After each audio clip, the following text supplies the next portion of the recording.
En algún lugar estarían los genes que construyen un bebé, que crean vasos sanguíneos, que nos ayudan a recordar un beso o que nos hacen envejecer. Bien, aprendo cómo leer un gen. ¡Eso es! ¡De eso se trata esto! Preferiríamos usar humanos. Y lo que un pez puede decirnos sobre los bebés. En las moscas descubrimos un gen de memoria y en los gusanos un gen para la juventud. Cambias un gen y curas esta enfermedad del envejecimiento. Pero también averiguamos por qué usar genes para curar enfermedades es más que nada una esperanza. Solo sería feliz si detuviéramos el cáncer o la esquizofrenia. Soy Alan Alda. Vengan conmigo en busca de los genes que nos hacen o nos destruyen en Genetistas. Cuando decidimos hacer un programa sobre el ADN, la sustancia de que están hechos los genes, naturalmente queríamos empezar con el mejor ADN que pudiéramos encontrar. Entonces vinimos aquí al Centro de Aprendizaje del ADN de Long Island. Lo primero que haremos es vaciar nuestros carrillos completamente. Ahora debo decirte que vas a obtener el ADN del atún que comí hace una semana. Entonces mi ADN está en esa pequeña taza, ¿cierto? Sí, mira por el microscopio. Miles de células de la mejilla empiezan a mezclarse.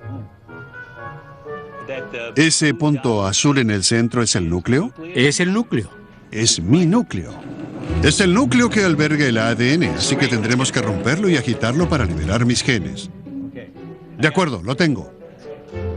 A diferencia de mí, los estudiosos en cuya clase entré no están nada asombrados por el hecho de poder manipular los genes, dividirlos, multiplicarlos y hasta leer lo que dicen. Crecieron en los años durante los cuales los científicos descifraron casi completamente el genoma humano. Estoy muy nervioso. El manual de instrucciones de 3.000 millones de letras para fabricar una persona. ¿Quieren más? La ciencia es dura. Uno más. Nuestro programa trata sobre la gente que está investigando el ADN, no solo de humanos, sino una extraña galería de otras criaturas para averiguar cómo es que esta criatura poco impresionante contiene parte de los secretos más preciados de la vida. ¿Qué me darías por esto?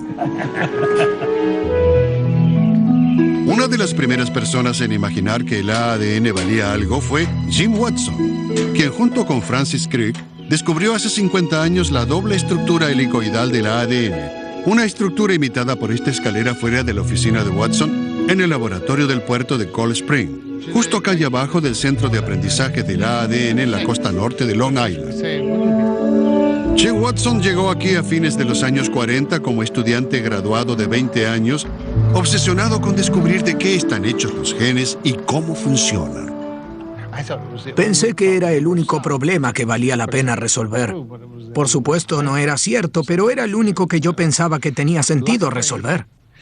Y por suerte, excepto por Francis Crick, no creo que hubiese alguien tan entusiasmado con el ADN como nosotros.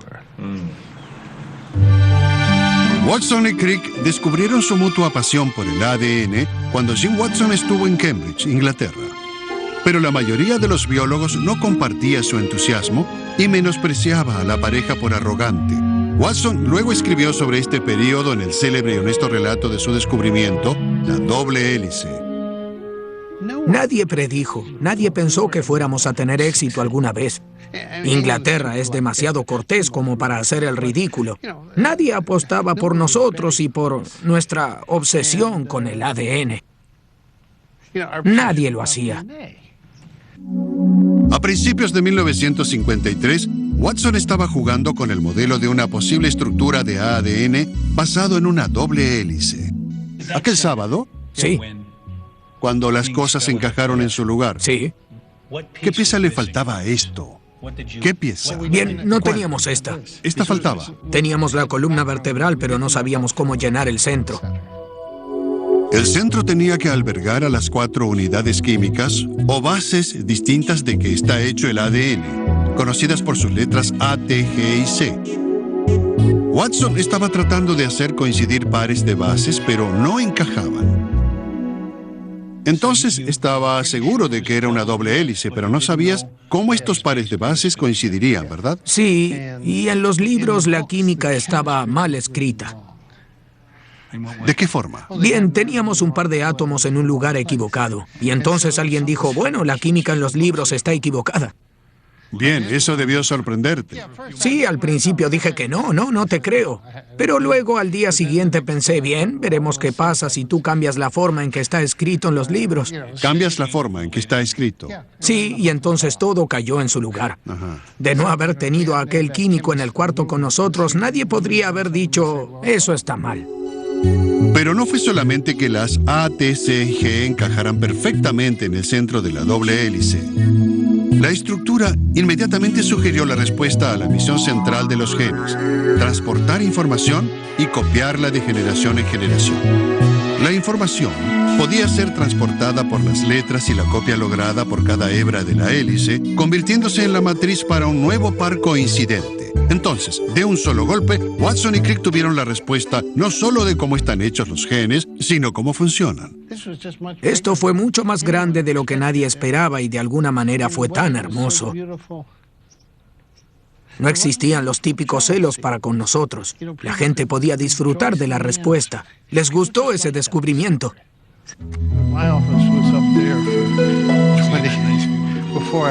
En los años siguientes, muchos de los cuales Watson pasó aquí como director del laboratorio del puerto de Cold Spring, siguió jugando un papel central en develar cómo funcionan los genes. Cuando a fines de los 80 un grupo de biólogos empezó a considerar la entonces ridícula idea de descifrar todos los genes del cuerpo humano, fue a Jim Watson a quien recurrieron para conducir el proyecto. Estaba a favor de ello porque si bien parecía prematuro, parecía también ser la única forma de comprender muchas enfermedades. Yo tenía más de 50 años. Para ese momento, cuando tienes más de 50, estás viendo morir a tus padres o ya murieron. Y eres consciente de la enfermedad.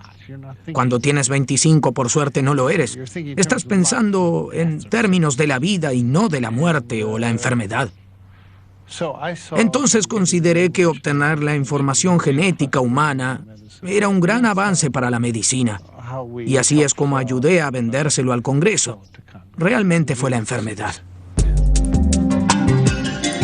A continuación, lector de genes. Otra vez en el centro de aprendizaje del ADN, estoy descubriendo por mí mismo por qué muchos biólogos originalmente se opusieron al proyecto Genoma Humano, aun cuando prometiese revolucionar nuestra comprensión de la enfermedad humana. Las técnicas de manipulación y lectura del ADN eran lentas, incómodas. Leer el equivalente a 3.000 millones de letras involucra a miles de personas trabajando literalmente durante décadas. Pero entonces llegó una revolución. Este es el Centro Whitehead para la investigación del genoma.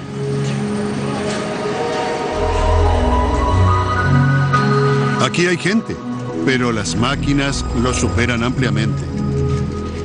¡Wow! Esto es increíble. Miren esto.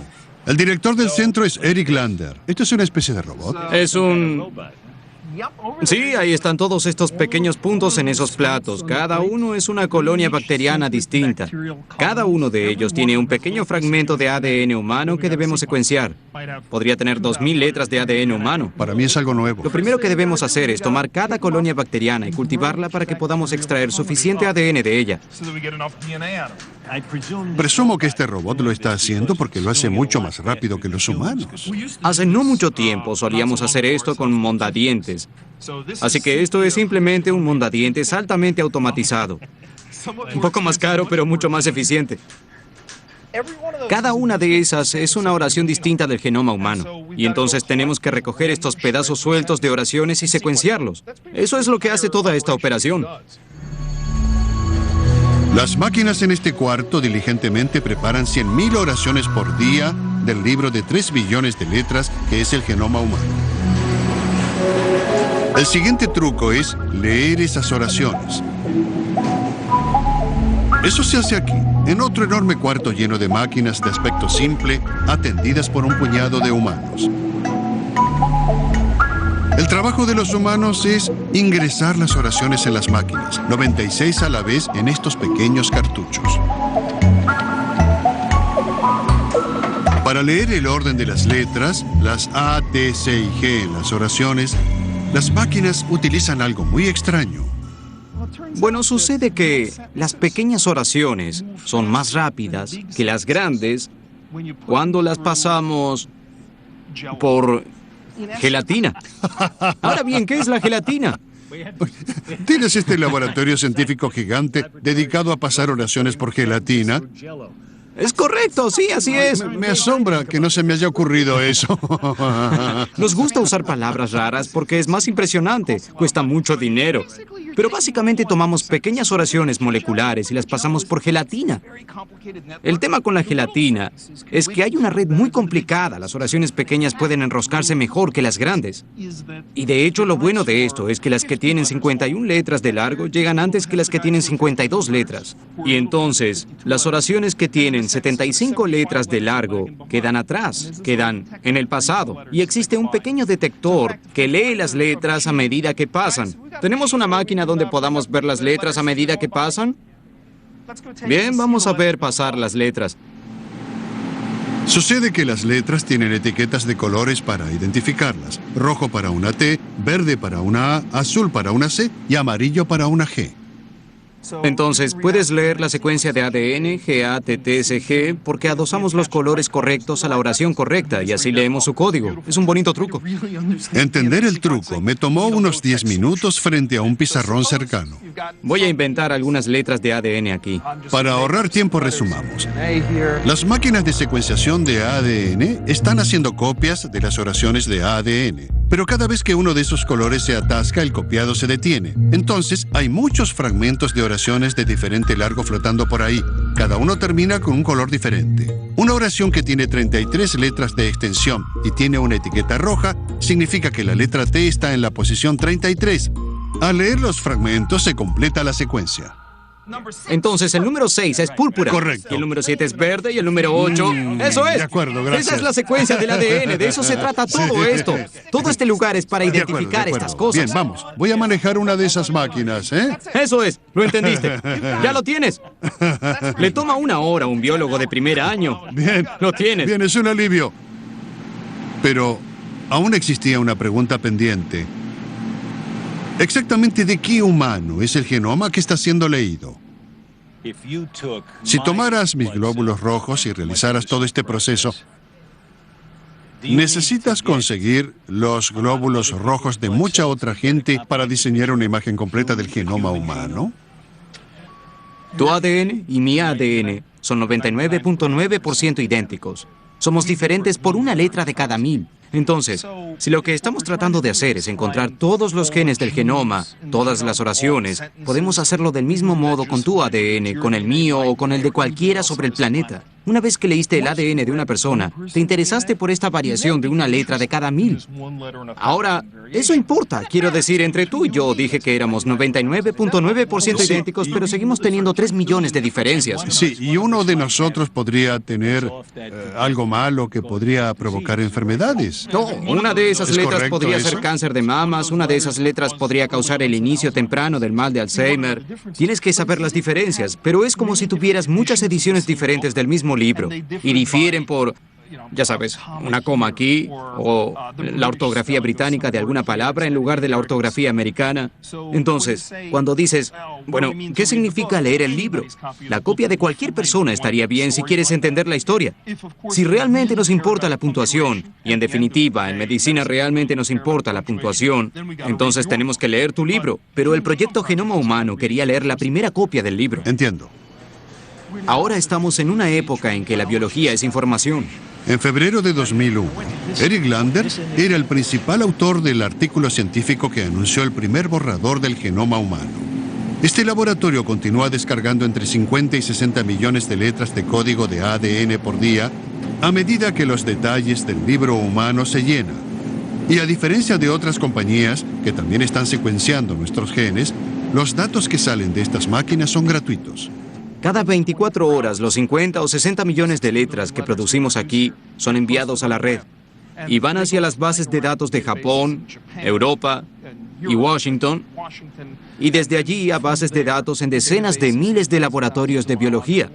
Entonces, de hecho, tenemos una enorme corriente de información yendo y viniendo constantemente, Porque si estuvieras estudiando algo en particular sobre la diabetes, podrías buscar en las bases de datos mundiales de la semana pasada para ver si había un gen como el que estabas buscando y no encontrar nada.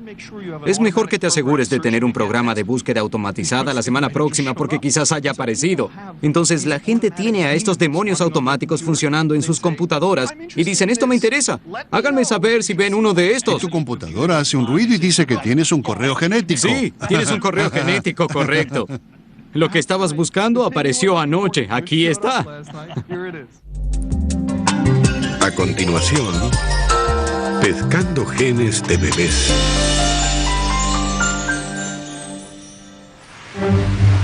Nuestra próxima historia también trata sobre encontrar genes humanos. Siempre lavo mis manos. Pongo mis manos aquí, si no te molesta hacerlo.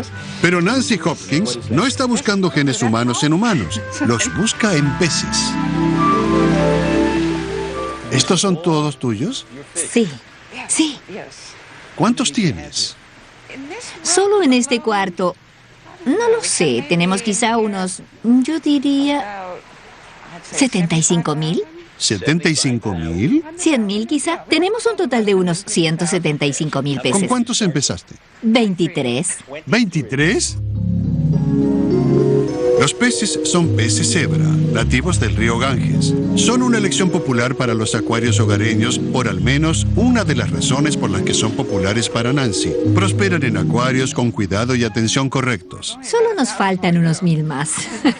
Pero la razón principal por la que Nancy está criando a todos estos peces cebra, a diferencia de lo que muchos podrían pensar, es encontrar los genes que hacen a un bebé. Nos gustaría usar humanos. Sí, claro, pero no caben en los acuarios. Pero no tuvimos ningún voluntario. ¿Qué tan cerca están nuestros genes de los suyos? Quiero decir, ¿cuánto podemos aprender sobre el desarrollo de un bebé humano a partir del desarrollo de un pez bebé de esta especie? Mucho. ¿Sí? Sí, estaríamos muy mal si no resultase que los genes no eran casi idénticos. Esto es realmente difícil de entender porque si hiciera una lista en un trozo de papel de los rasgos idénticos entre aquellos peces y yo, quiero decir, nosotros tenemos ojos, nuestras colas son diferentes, nuestras agallas son diferentes. Muchas diferencias. Pero tienen un extremo de un lado y de otro. Tienen un corazón que late. Tienen un hígado y un intestino. Y a nivel celular, sus células deben hacer las mismas cosas que hacen las nuestras. Creemos que los genes que vamos a encontrar para hacer un pez bebé serán muchos de los mismos que para hacer un bebé humano. El huevo de un pez cebra es mayormente yema. En esta toma a alta velocidad, las células que se convertirán en el pez bebé están en la parte superior. Las células se dividen y multiplican, y luego en solo 24 horas forman las diferentes clases de tejidos de los que está hecho el bebé. Bajo el microscopio, los diminutos embriones ya colean vigorosamente un día después que los huevos fueron fertilizados. Esa es la cola y está enroscada alrededor de la yema. Sí. Allí va.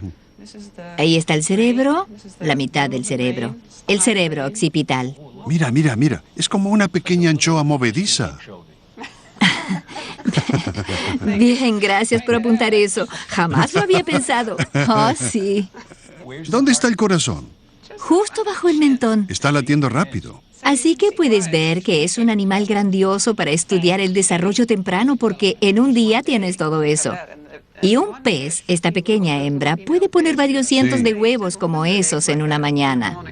Nancy estima que solo unos 2.400 de las decenas de miles de genes de pez cebra están involucrados en hacer un pez bebé.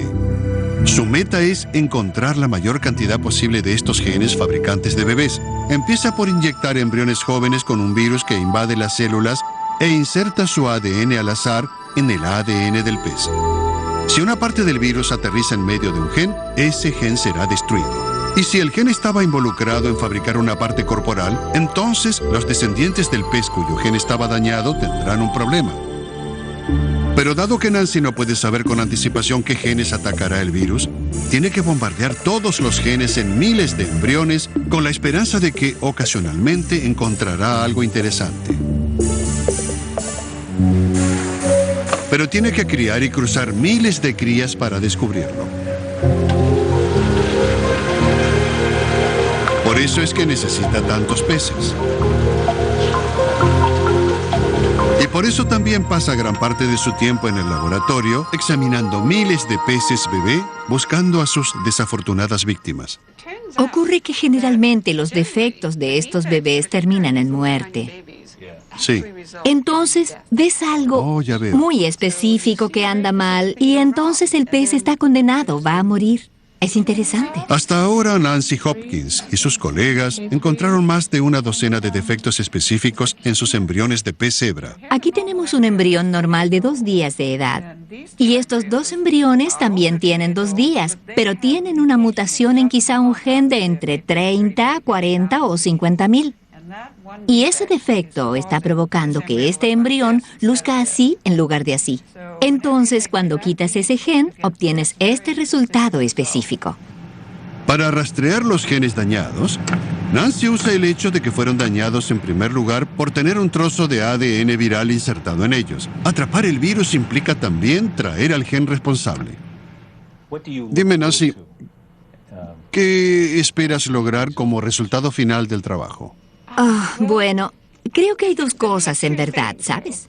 Una es que tiene un potencial médico tremendo, porque estamos buscando genes con los cuales realmente construyes las partes del cuerpo de un animal vertebrado.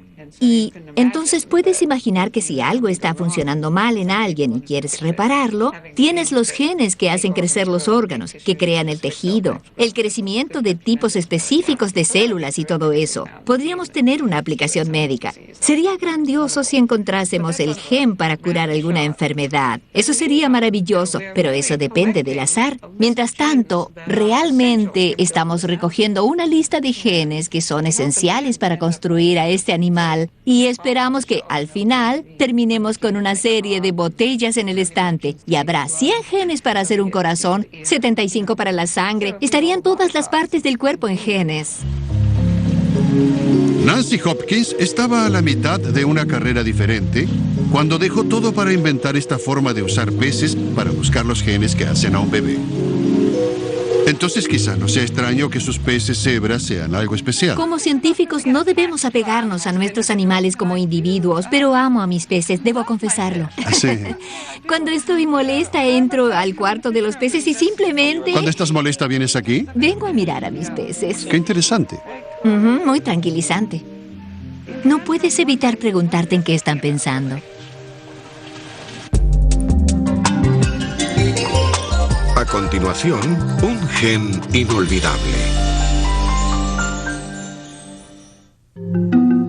Estas son moscas de la fruta, casi tan distintas de ustedes y yo como 2 criaturas pueden serlo, a menos que examinen su ADN. Entonces, al igual que los peces cebra de Nancy Hopkins, la semejanza entre sus genes y los nuestros es realmente aterradora.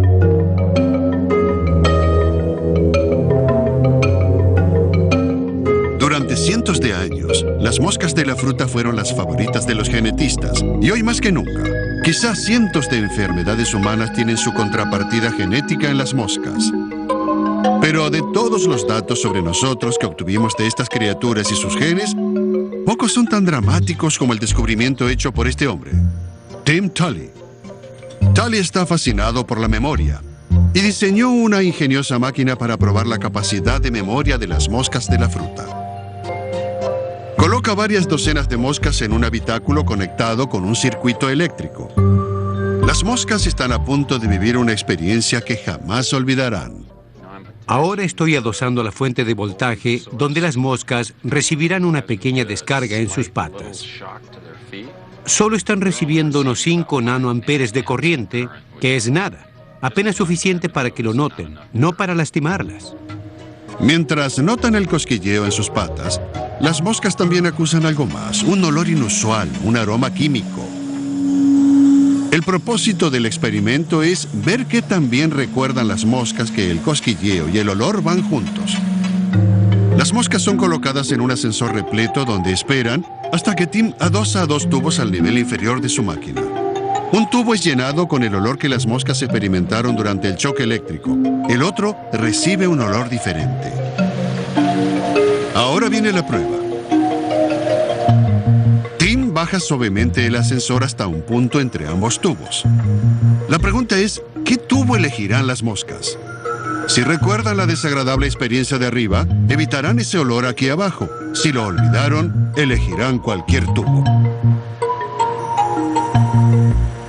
Con la experiencia todavía fresca en sus mentes, estas moscas están evitando el olor molesto. Pero lo que Tim realmente quiere es saber hasta qué punto la lección sigue en su memoria a largo plazo, una semana después o más. Sucede que todo depende de cómo fueron entrenadas. Para que una mosca forme un recuerdo a largo plazo de esta presentación de olor choque eléctrico, tiene que practicar repetidamente.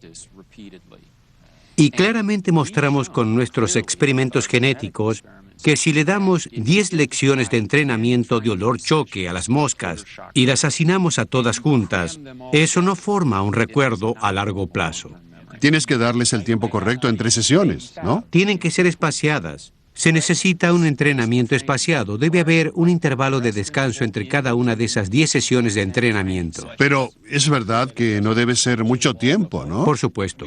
Si tuviéramos que esperar 24 horas en 3 sesiones, las moscas no formarían recuerdos a largo plazo, porque el recuerdo de una sesión desaparece por completo antes de la próxima, y eso no va a ayudar. Y para esta tarea en particular, en esta mosca, el intervalo óptimo de descanso parece ser de 15 minutos. Como la mayoría de nosotros, las moscas no pueden hacinarse ni tampoco aprender de una sola experiencia. ¿Tu aguja es suficientemente afilada para penetrar este huevo? Ya veremos. Pero este huevo de mosca de la fruta recibe algo más, un gen llamado CREB. Junto con este gen CREB adicional, las moscas también reciben un gen que enrojece sus ojos. Entonces, las moscas con este gen, anestesiadas para ser manejables, pueden ser fácilmente identificadas. Todas las moscas tienen un gen CREB. Su trabajo es ayudar a convertir los recuerdos a corto plazo en largo plazo. Cuando las moscas con el gen CREB fueron examinadas una semana después en la máquina de memoria de Tim, la mayoría se alejó del olor asociado con el choque eléctrico sin importar cómo estuviesen entrenadas. Porque las moscas con el gen CREB pueden formar un recuerdo normal después de hacinarse o hasta después de una sola sesión de entrenamiento. Tienen el equivalente funcional de la memoria fotográfica. Como seguramente no les sorprenda entender a esta altura, nosotros también tenemos un gen CREB que funciona como un interruptor de la memoria a corto plazo a la memoria a largo plazo. El número telefónico que acabamos de consultar convertido en el número que recordaremos toda la vida. Este interruptor funciona en ambas direcciones y esto es lo que creemos que está ocurriendo normalmente ahora, no en una mosca con ingeniería genética, sino en cada uno de nosotros. Este interruptor está ubicado en alguna parte entre totalmente encendido y totalmente apagado. Si podemos disparar una droga hacia ese interruptor, en principio podemos encontrar drogas que coloquen el interruptor más hacia adelante. Y eso debería facilitar la conversión de memoria a corto plazo en memoria a largo plazo. Podemos concebirlo como un método terapéutico para aquellos que sufren del mal de Alzheimer y quizá hasta para la pérdida de memoria asociada con la edad que todos vamos a padecer eventualmente. Porque lo que estamos haciendo es aumentar la ganancia de la facilidad de convertir recuerdos a corto plazo en recuerdos a largo plazo. ¿Dónde estabas hace 11 años cuando yo trataba de aprender todas esas líneas de MASH? Podría haber tomado una de esas píldoras CREB y habría estado muy bien. Exacto. A medida que avanzamos en la consideración de este tipo de descubrimiento de drogas, desde aplicaciones clínicas a temas de estilo de vida, entonces la noción de que alguien pudiera usar una droga como esta para memorizar líneas no está totalmente fuera de las posibilidades. A continuación, genes para la juventud.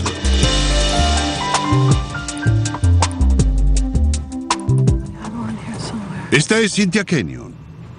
Y estos son sus gusanos. ¿Estos son? Ahí están. Ahí están.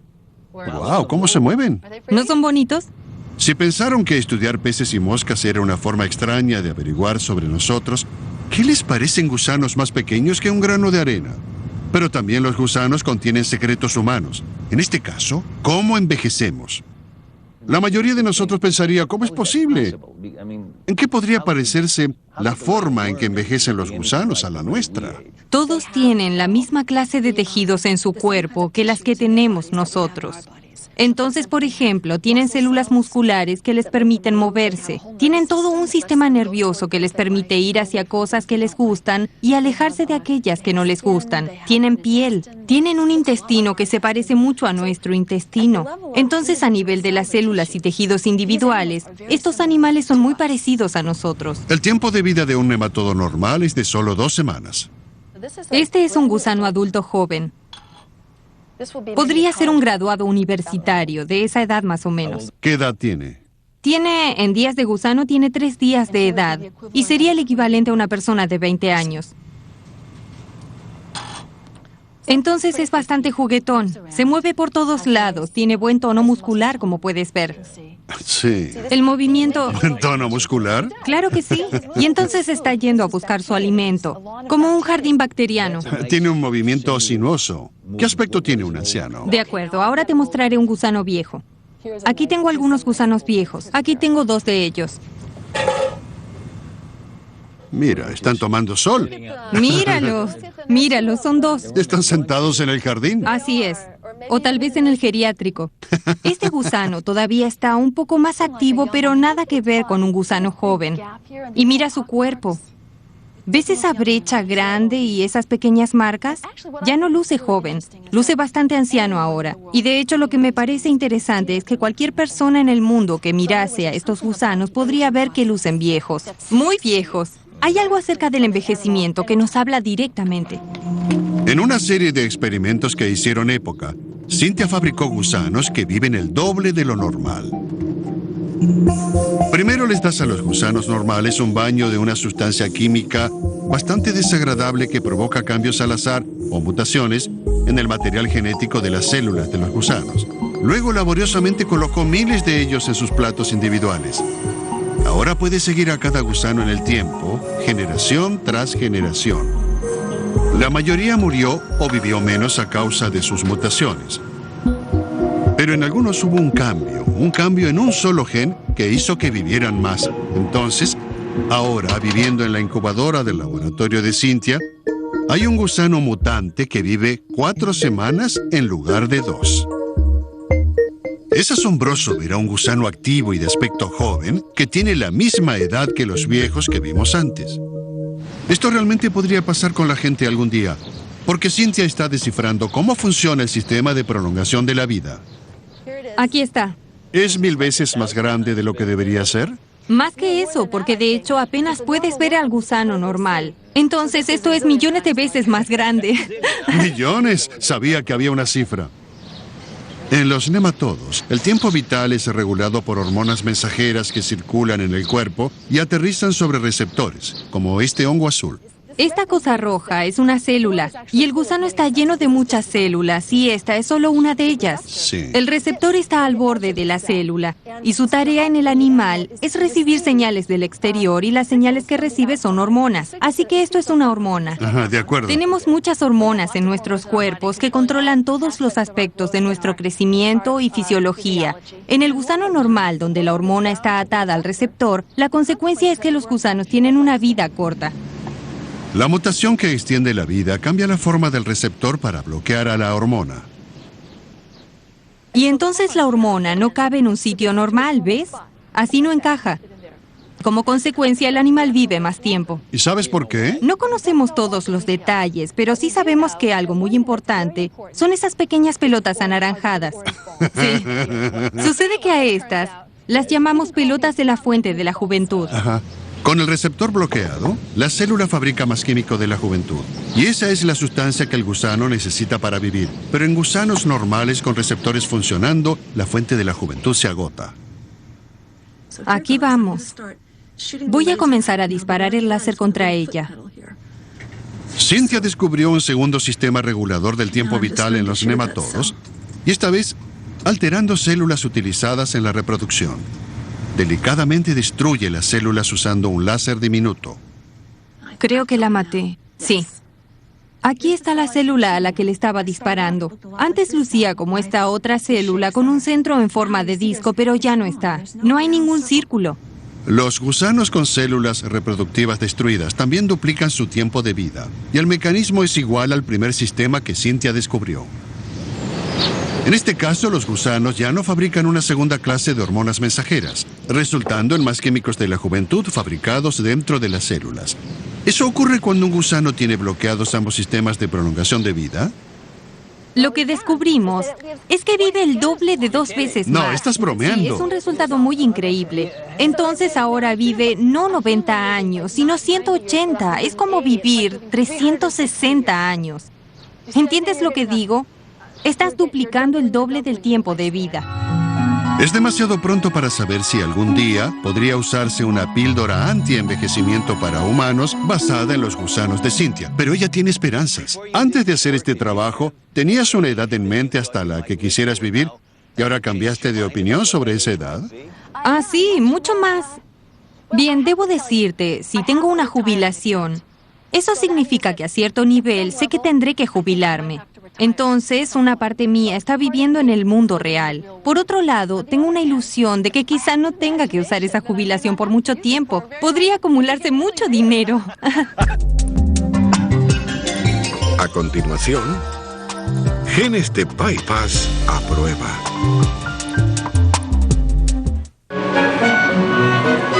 Hasta ahora en nuestro programa sobre genes no vimos muchos humanos a excepción de los científicos. Y hasta el momento, a pesar de la promesa de la revolución genética, su impacto en la mayoría de nosotros fue ínfimo. La caminante de centros comerciales Lillian Cooper fue una excepción. Comencé hace unos 7 años y podía caminar 8 kilómetros todas las mañanas. No quiero pecar de vanidosa, pero era una buena caminante de centros comerciales. Estaba a la cabeza del grupo.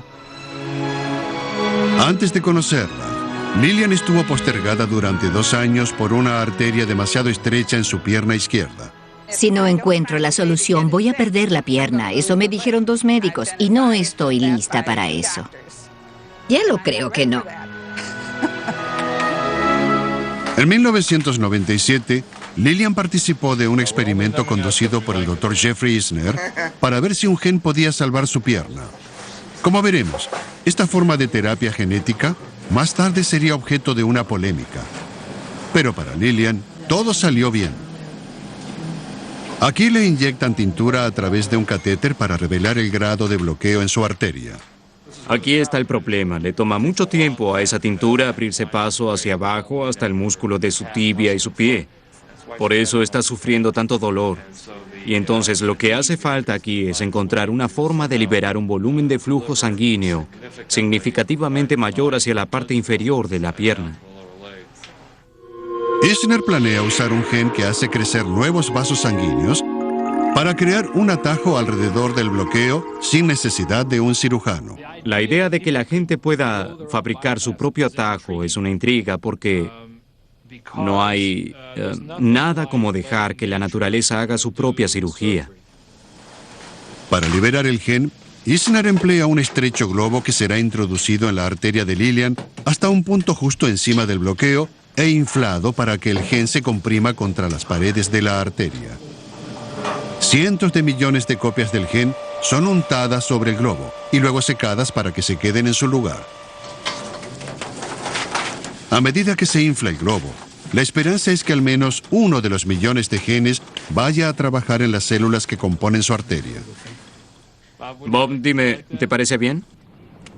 6 semanas después, al menos Lillian está convencida de que los genes están haciendo su trabajo.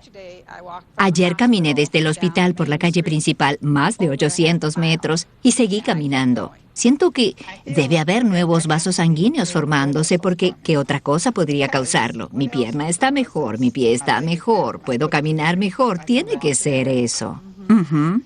¿No lo cree usted? Usaremos el bastón para hacer leña entonces. Se hace otra prueba para medir el flujo sanguíneo en la pierna de Lillian. El resultado al menos justifica parcialmente su optimismo. Mientras antes le tomaba a la sangre 15 segundos llegar a la tibia, ahora solo le toma 9. Desde que Lillian tuvo su terapia genética, muchos recibieron y aparentemente se beneficiaron con el gen fabricante de vasos sanguíneos de Isner. Nuestra historia ahora salta hasta el otoño de 1999. Una vez más, el Dr. Jeffrey Isner se prepara para tratar de fabricar un nuevo bypass con su gen. Esta vez, no en una pierna, sino en un corazón. El paciente es Joe Lennon. Buenos días. Buenos días. Espero no ser demasiado invasivo. Sé que debe ser invasivo hasta cierto punto. ¿Se siente un poco mareado? Sí. Disculpe, pero ¿cómo describiría usted el estado de su corazón? Es como una piedra de 20 kilos atascada allí. Entonces siento presión. No respiro bien. Sí. Internamente, ¿qué está pasando? ¿Qué está ocurriendo dentro de su corazón? Bien, tuve 7 angioplastías y un triple bypass. Sufrí 4 infartos. Entonces, hoy Joe va a recibir algunos genes, millones y millones inyectados directamente en su corazón. O quizá no, porque también es completamente posible que lo único que Joe reciba en su corazón sea una solución salina. Esta es una prueba doblemente a ciegas, así que usted no sabe lo que está entrando hoy. No lo sabemos. ¿Quién lo sabe? Nosotros no lo sabemos, el paciente no lo sabe. La única persona que realmente lo sabe es esta joven que está parada detrás de nosotros, Cynthia Curry, que está preparando el ADN o la solución salina. Cynthia, ¿estás lista? Estoy lista. De acuerdo, bien. Estoy listo para irme. ¿Tiene que irse? Sí, estamos listos para empezar. Bien, buena suerte. Muchas gracias. Cuando no está siendo filmado para Fronteras, Jeff ni se acerca a este laboratorio. Está prohibido para cualquiera involucrado en la prueba. Tengo que ser muy cuidadosa con lo que les digo a las enfermeras y a los doctores. Básicamente, tengo que mantener la boca cerrada. Y supongo que está bien porque siempre fui buena para guardar secretos. ¿Cómo decide exactamente dónde poner el material de ADN? Sí. Bueno, el mapa a la derecha tiene una zona roja. Y esa zona roja indica un área donde el músculo cardíaco no se está contrayendo normalmente. Y presumimos eso porque no hay suficiente flujo de sangre hacia ese sitio. ¿Ahora está entrando el ADN? Sí, va a ser la primera de 6 inyecciones que haremos. No tenemos que hacerlo demasiado rápido porque no queremos que la solución nos salpique. Entonces, la introduciremos suavemente dentro del músculo. Ahora el doctor Lasorda acaba de mover el catéter a otro lugar. Es el método de inyección por catéter lo que realmente está a prueba hoy. Las anteriores, en que se inyectó ADN en una incisión quirúrgica, tuvieron resultados prometedores. La esperanza es que el método de cateterismo más benigno sea igualmente efectivo. La prueba a ciegas es para garantizar de que no sea solo el procedimiento de inyección, sino el ADN inyectado lo que funcione. ¿Cómo se siente, Joe? Siento una especie de calor alrededor del corazón. No sé si es natural o no, pero siento algo. Lo que ninguno de los que estábamos en el laboratorio de cateterismo sabía aquel día era que el concepto de la terapia genética estaba a punto de ser cuestionado y que tanto doctor como paciente quedarían atrapados en la controversia. En septiembre de 1999, apareció la noticia de que un joven inscripto para un experimento de terapia genética en la Universidad de Pensilvania había muerto. El caso involucraba una enfermedad distinta de la de Joe Lennon, un gen diferente y una forma diferente de introducir el gen en el paciente. Pero el incidente de Pensilvania provocó una revisión gubernamental exhaustiva de todos los experimentos de terapia genética. Mientras todo esto ocurría, Joe regresó para un chequeo trimestral, mucho menos preocupado por los riesgos de la terapia genética que por sus beneficios potenciales. Todavía no sé si tengo el ADN, pero veremos. Me sentí bien muchos días, pero después volví al principio. Y en esos días siento que está funcionando lentamente. Pero cuando vienen los días malos de nuevo, no lo sé. Voy a ponerlo justo debajo de esta cámara, muy cerca. Joe firmó para la prueba clínica con la promesa de que si resultase que no recibió el ADN, sería elegible para recibirlo luego. Pero a medida que los exámenes posteriores de Joe continuaban mostrando poca o ninguna mejora, de pronto las cosas cambiaron.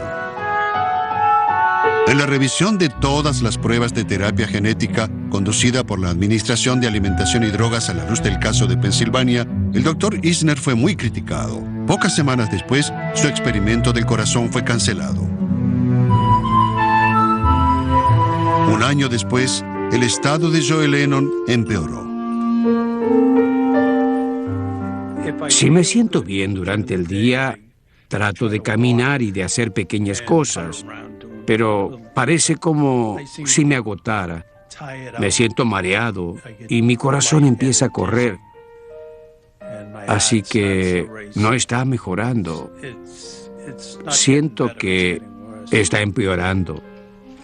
Me molestó que clausuraran el experimento. Supongo que era mi última esperanza. Así que espero que recomience. Para el verano de 2001, la prueba de terapia genética de Jeff Isner seguía en espera. Y Joe Lennon seguía esperando y preguntándose: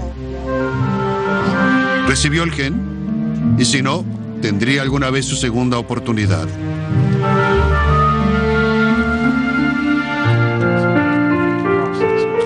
Para los científicos que trabajan con el genoma humano, es una época emocionante, hasta estimulante. Pero para el hombre que hizo tanto para empezarlo todo, el entusiasmo está atemperado. Y la mayoría de nosotros, como Joe Lennon, sigue esperando. La gente dice, ¿no estás muy feliz de que el proyecto Genoma esté casi terminado? Y yo digo, bien. No estoy deprimido.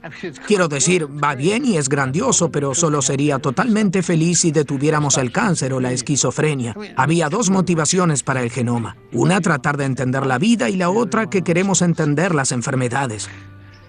Y cuando empecé mi vida en la ciencia, quería entender la vida. Y cuando envejeces te das cuenta de que...